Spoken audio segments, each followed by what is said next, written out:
Hi, I'm James, a knee, foot and ankle specialist, and today we're going to talk you through our 3 recommended shoes to easing front of knee pain. So when we think about front of knee pain, the most typical form of pain that we get there is patellofemoral joint pain. So that's pain just underneath your kneecap, and that normally occurs just towards the inside of your kneecap.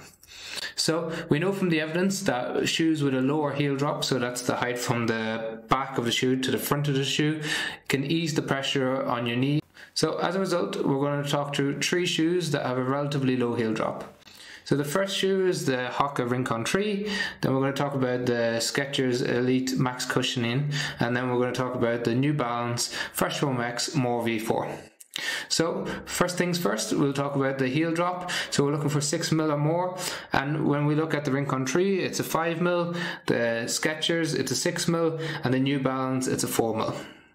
So it can be quite deceptive when you look at something like this, which has a lot of cushioning. It's hard to think that the drop is quite low, but you can rest assured that whilst it has a very thick midsole, it does only have a 4mm drop. That works well in 2 ways. The extra cushioning helps to absorb the impact as we walk, and the low heel drop tends to shift the weight more towards the back of the legs or towards the calf and the hamstring to take the pressure off the front of your knee.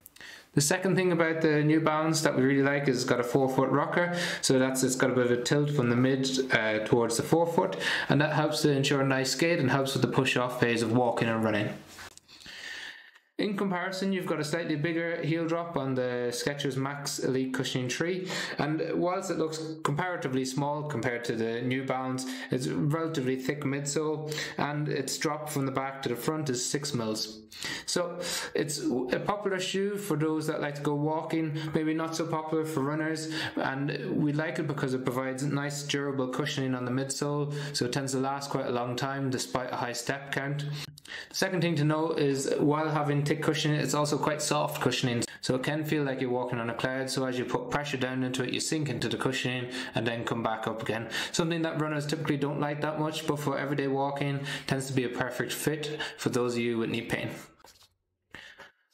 The final shoe that we'll talk about is the Rincon 3. It's an everyday shoe, and it's got quite a thick midsole, a little bit less than the other 2 shoes. But because it uses a special type of EVA cushioning, they call it CMVA cushioning at Hoka, it makes it super light, so significantly lighter than these 2 shoes. The Skechers is the next lightest, and then the New Balance is the heaviest. It's got a 5mm heel drop from the back to the front, and it's got nice responsive cushioning, so that means when you walk or when you run especially, as you apply force down into the cushioning rather than sinking a huge amount, it just pushes back up into your foot and gives you a more responsive feel, pushing you forward as you run. It has a little bit of a rocker from the midfoot to the forefoot again, improving how you walk, improving that gait pattern and helping to take the pressure off your knee. So in terms of making a decision about what might work best for you, if you're looking for the ultimate cushion shoe with the lowest heel drop, then think no further than the More V4. If you want everyday comfort for walking, day-to-day activities, then we think about the Skechers. And if you're looking for a shoe that enables you to run, that's quite responsive, with quite a low heel drop, then we look at the Hoka Rincon 3. I hope you found the video helpful. If you've got any questions, please leave them in the comment section below.